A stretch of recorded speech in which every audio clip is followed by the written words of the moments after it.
कहानी सजा। रात के 2 बज रहे थे। ट्रेन अपेक्षाकृत अधिक रफ्तार से दौड़ रही थी।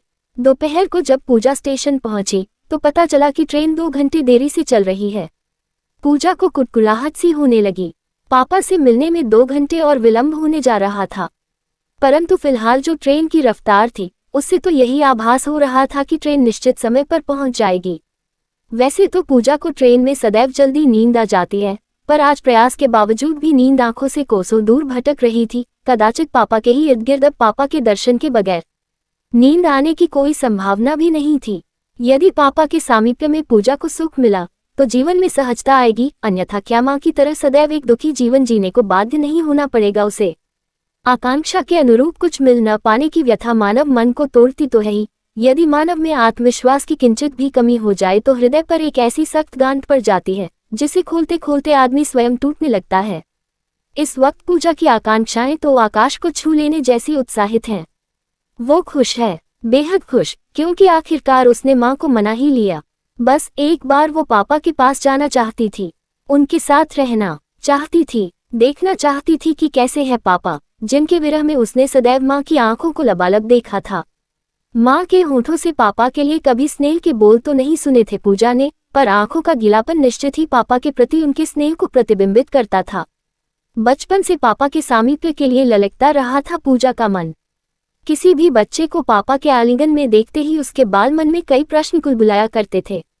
जवाब में कभी तो मां की भरेकुटियां तन जाती, तो कभी वो 2 बूंद अश्क आंखों से गिर पड़ते। मां ने पूजा के प्रश्नों को टालकर उसे बहलाना फुसलाना बड़ी कुशलता से सीख लिया था, और पूजा के बालमन ने भी पापा के वात्सल्य सुख के लिए अपनी स्वाभाविक ललक को अपने ही अंतर में समेटना सीख लिया था। पर पूजा की युवावस्था में कदम रखते ही मां के साथ उसके अंतरंग संबंधों में गहनता आ गई।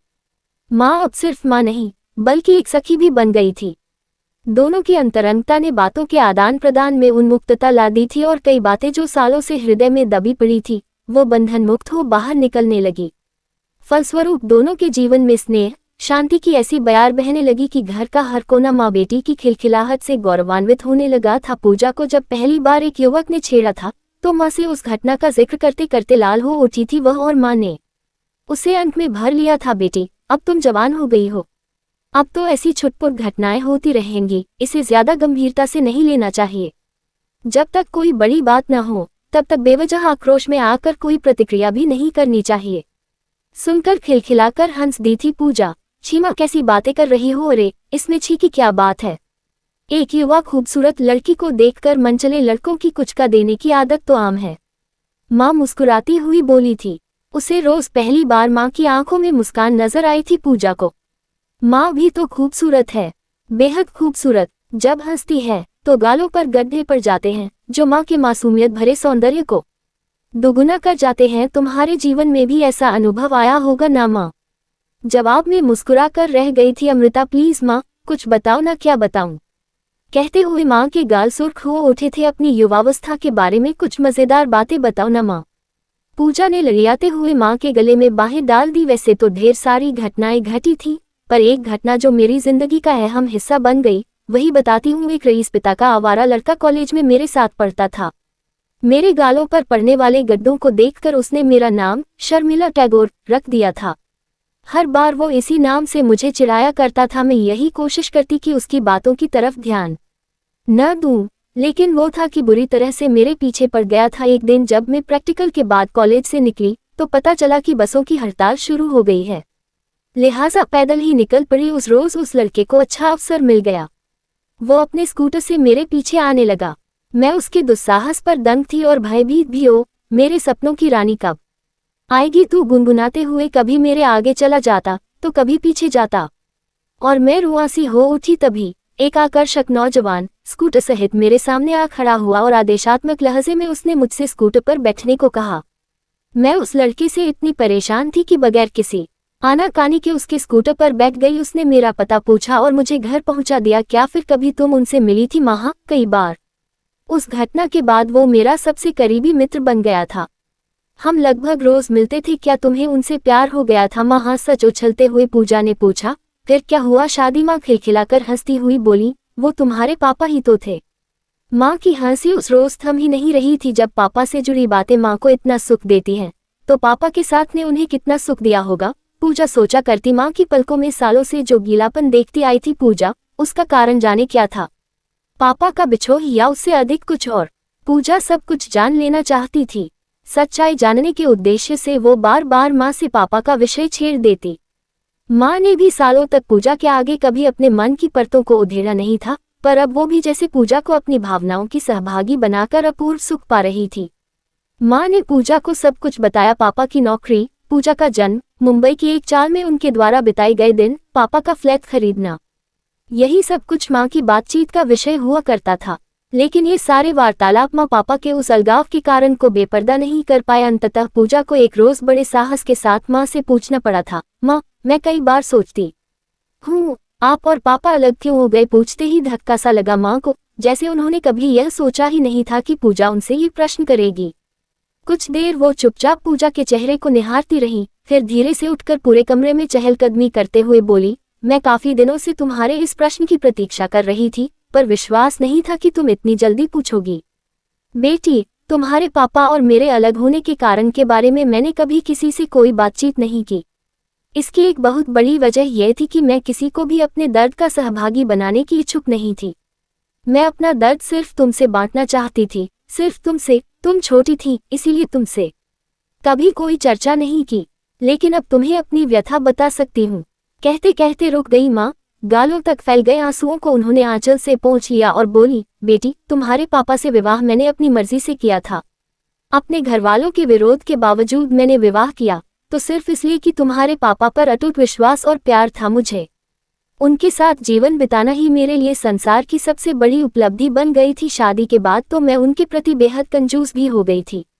मैं अपने घर को अपने हाथों से सजाना चाहती थी। नौकरी नहीं की, क्योंकि यदि नौकरी करती तो एक नौकरानी रखनी पड़ती, लेकिन मैं अपनी गृहस्थी में अपने अलावा किसी और को शामिल नहीं करना चाहती थी। कोई और स्त्री तुम्हारे पापा के कपड़े धोए, उन्हें इस्त्री करे, यह मुझे मंजूर नहीं था। मैं स्वार्थी प्रवृत्ति की कभी नहीं रही बेटी, लेकिन तुम्हारे पापा के मामले में मैं कोई समझौता नहीं कर पाती थी। मैं उनके प्यार को पूर्ण रूपेण पा लेना चाहती थी। यही कारण था कि मैं उन्हें किसी के साथ बांटना नहीं चाहती थी, लेकिन मैं हार गई थी पूजा। जब पता चला कि तुम्हारे पापा की जिंदगी में कोई और औरत, माँ बिलख पड़ी। पूजा ने उन्हें थाम लिया, ढाढ़स बंधाया। कुछ देर चुप रहने के बाद माँ पुनः बोली, तुम्हारे पापा उस दूसरी औरत से भी शादी करना चाहते थे। उन्होंने मुझे बताया था कि वो उसे छोड़ नहीं सकते, क्योंकि वो स्त्री गर्भवती थी। क्या चौंक गई पूजा। हाँ, उनका कहना था कि वो धर्म परिवर्तन कर मुस्लिम बन जाएंगे, ताकि 2 पत्नियों को जायज तरीके से रख सकें। पूजा चकित सी ताकती रह गई माँ को। पापा ऐसे, छी, वो तड़प उठी, लेकिन मैंने उन्हें धर्म परिवर्तन का अवसर नहीं दिया और उनसे उसी दिन, उसी पल से अलग हो गई। कानूनी तौर पर भी तलाक में ज्यादा वक्त नहीं लगा, इसलिए शायद वो बड़ी आसानी से उस दूसरी औरत के पति बन गए। जानती हो पूजा, तुम्हारे पाप बेहद आकर्षक तो हैं ही, बेहद बुद्धिमान और संवेदनशील इंसान भी हैं। उनके प्रति लड़कियों के झुकाव को मैंने पहले भी कई बार महसूस किया था, लेकिन उन्होंने सदैव मेरे ही प्यार का दम भरा। कितने खोखले सिद्ध हो गए वो सारे वायदे माँ। फिर कभी पापा से मिलने की इच्छा नहीं हुई थी, अब भी होती है, क्योंकि मैंने उन्हें सदैव प्यार किया है। लेकिन क्या फायदा, अब न तो उन पर मेरा कोई हक है, न उनके घर पर। वो अब किसी और की है। पूजा को माँ की आंतरिक व्यथा का पूर्ण पता होने के बाद भी न जाने क्यों पापा से मिलने की इच्छा हो आई। माँ से तो पापा का कानूनन संबंध विच्छेद हो चुका था, पर पिता पुत्री के रक्त संबंध को नकारा जाए, ऐसा कोई कानून कहाँ माँ। पापा ने कभी मुझसे मिलने का प्रयास नहीं किया, नहीं अदालत में उन्होंने कह दिया था कि वो स्वेच्छा से बच्ची को माँ के सुपुर्द कर रहे हैं। वो बच्ची की माँ की इच्छा के बगैर कभी बच्ची से मिलने का प्रयास भी नहीं करेंगे। लेकिन तुम्हारे पापा आज भी तुम्हारे बारे में जानने के लिए मुझे फोन करते हैं। पूजा अपने पिता, नई माँ और भाई बहनों से मिल लेना चाहती थी, पर जब उसने पहली बार पापा से मिलने की इच्छा व्यक्त की तो माँ जैसे तहस नहस हो गई थी। दर्द और क्रोध का मिला जुला भाव उनके कोमल चेहरे को विभत्स बना रहा था। मेरा अपमान क्या तेरा अपमान नहीं है पूजा? आज तूने वही कह दिया जिसका मुझे सदैव भय लगा रहता था। पूजा सहम सी गई थी, लेकिन मन ही मन अपने निर्णय पर अटल भी थी कि वो पापा से मिलकर ही दम लेगी। और अंततः उसने समझा दिया माँ को कि पापा से मिले बगैर सही मायने में वो माँ के दर्द की साझीदार नहीं बन सकती। बेमन से ही सही, पर पूजा के निर्णय के आगे माँ को झुकना पड़ा। शायद उन्हें ये शंका हो आई थी कि बार बार युवा बेटी का विरोध करने से वो विद्रोही न हो जाए। माँ ने स्वीकृति दिल से भले न दी हो, लेकिन पूजा को अपनी जीत पर अपार हर्ष था और उसका ये हर्ष ही वो कारण था जो नींद को भी पूजा पर हावी नहीं होने दे रहा था। थरथराते कदमों से पूजा ने जन्मस्थली मुंबई के स्टेशन पर पैर रखा और अपने को सहज दिखाने का प्रयास करते हुए अगल बगल ताकते हुए वो इस अनजान शहर के स्टेशन से निकलने का मार्ग तलाश ही रही थी कि किसी ने माथे पर हाथ फेरा। चौंक कर मुड़ी पूजा, भरी भरी आंखों से अपलक निहार रहा था कोई उसे। आंखों का गीलापन वैसा ही था जैसा माँ की आंखों में हुआ करता है। स्नेह भरे उन अश्कों में मुस्कुराहट और ममत्व दोनों का समावेश, कहीं यही पूजा होना? उन्होंने पूछा और हाँ कहने के पूर्व ही उन्होंने पूजा को अंत में भर लिया। पूजा का मन भर आया और वह महसूस कर रही थी कि जिस हृदय से वो लगी हुई है वो जैसे उसका अपना ही हृदय हो। भर रहा आया हृदय, चीत्कार कर रोने का आकांक्षी हृदय। आप पापा? पूजा ने पापा की आंखों में झांकते हुए पूछा तो उन्होंने पलकों को झपकाकर स्वीकृति दी और पूजा पुनः उनके आलिंगन में कैद हो गई। एक बार नहीं कई बार पूजा ने पापा की छाती को चूम लिया, परंतु बचपन से आज तक जिस अभाव को उसने झेला था उसकी प्रतिपूर्ति पल भर में कहाँ संभव थी। दोनों की आंखों से बहते अविरल आंसुओं की धार ने जब हृदय की व्यथा को किंचित कम कर दिया तो थोड़ी सी राहत हुई। पापा ने पूजा का सामान उठा लिया और कर्तव्यविमूढ़ सी पूजा सोचने लगी कि सच कहा करती थी माँ, पापा आकर्षक व्यक्तित्व के स्वामी थे। चलो बेटी, कितने सालों के बाद अपने पापा के पास आई हो, लेकिन पापा आपको कैसे पता चला कि मैं आ रही हूँ? चकित सी पूजा ने पापा के हाथों में हाथ डालते हुए पूछा। कल अमृता का फोन आया था, पापा ने कहा तो लगा मानो उनके सूखे चेहरे पर अचानक थोड़ा सा गुलाल लग गया हो। माँ का नाम लेते हुए उनका चेहरा रक्ताभ हो उठा था। कितनी सहजता से पूजा को पापा के चेहरे पर माँ के लिए स्नेह दृष्टिगोचर हो गया था। चकित हो गई पूजा, क्योंकि माँ और पापा के स्नेह इतनी स्पष्टता से नजर आते हैं, बिल्कुल एक से, कोई अंतर नहीं है भावों में। माँ क्या कह रही थी? कुछ खास नहीं। बड़े प्यार भरे अंदाज में मुस्कुराते हुए पापा बोले, बस तुम्हारे आने की सूचना दी।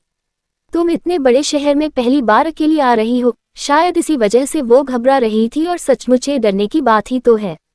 तुम्हारे आने की सूचना से मैं बेहद खुश था, लेकिन फिर भी लगा कि तुम्हें यहाँ अकेली भेजने का निर्णय लेकर अमृता ने अच्छा नहीं किया। मान लो मैं घर पर न होता तो? सामान को टैक्सी में रखते हुए पापा ने पूछा था। तो क्या छोटी माँ तो रहती?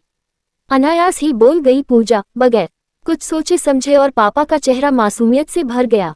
तत्काल ही अपनी गलती का एहसास हो गया पूजा को। लगा जैसे पापा में थोड़ी सी शर्मिंदगी आ गई है। कदाचित युवा बेटी के सामने अपनी दूसरी पत्नी के संबंध में जिक्र करने में उन्हें झिझक सी हो रही थी। विषय बदलने के उद्देश्य में वो फिर पूछ बैठी, पापा आपने मुझे पहचाना कैसे?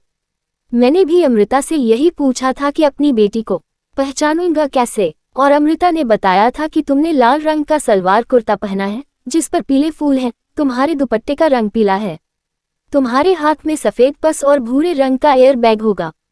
बस पहचान लिया। पापा का घर आ गया। 4 मंजिली बिल्डिंग में पापा का फ्लैट दूसरी मंजिल पर था, छोटा सा। यही तो वह फ्लैट है जिसका जिक्र करते हुए माँ की आंखों से अपेक्षाकृत 2-4 बूंदे अश्क आ ही जाया करते थे। इसी फ्लैट में पूजा ने जन्म लिया था, फिर भी कितनी अपरिचित सी लग रही थी यह जगह। पापा सामान सामने के कमरे में रखकर अंदर चले गए। पूजा ने पूरे घर का चक्कर लगा लिया पर कोई और नजर नहीं आया। पास के कमरे में भी किसी महिला या बच्चे के कपड़े नहीं दिखे। सिर्फ बिस्तर पर पापा के बेतरतीबी से फैले कपड़े थे। दीवार पर माँ की एक तस्वीर लगी थी।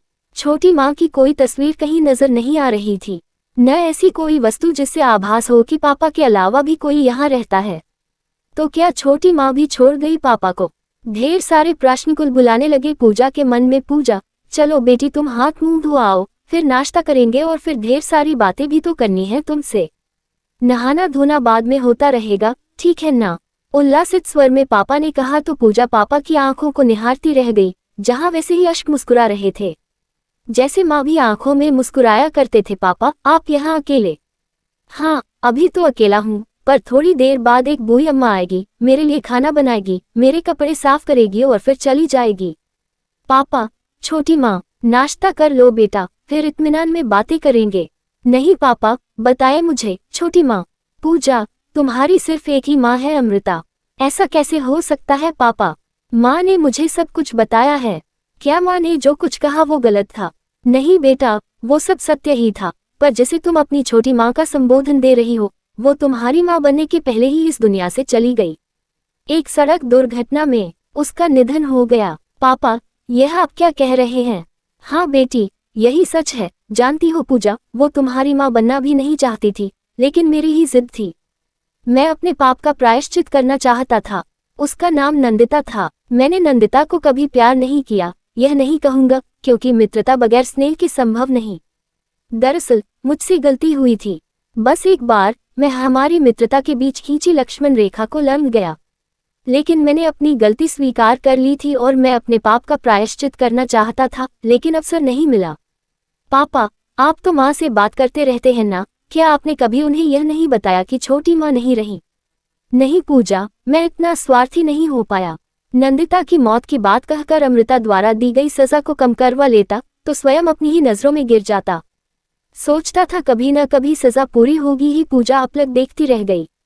पापा ने गलती तो की थी, पर छोटी सी, किसी का कत्लती नहीं किया था उन्होंने, फिर सजा इतनी लंबी कैसे?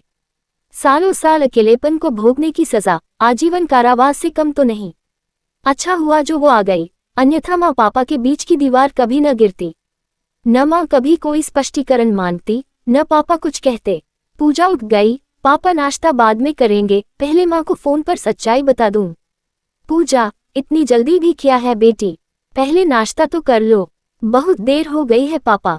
अब और देर नहीं। लेकिन पूजा, आपकी सजा खत्म हो गई है पापा।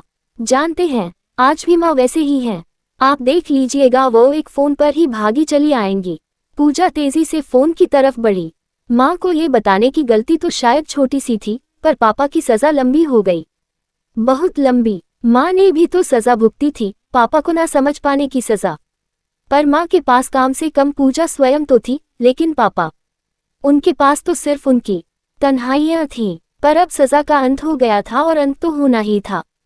काली अंधेरी रात चाहे कितनी ही लंबी क्यों न हो, सूरज के आने के बाद उसे समाप्त होना ही पड़ता है।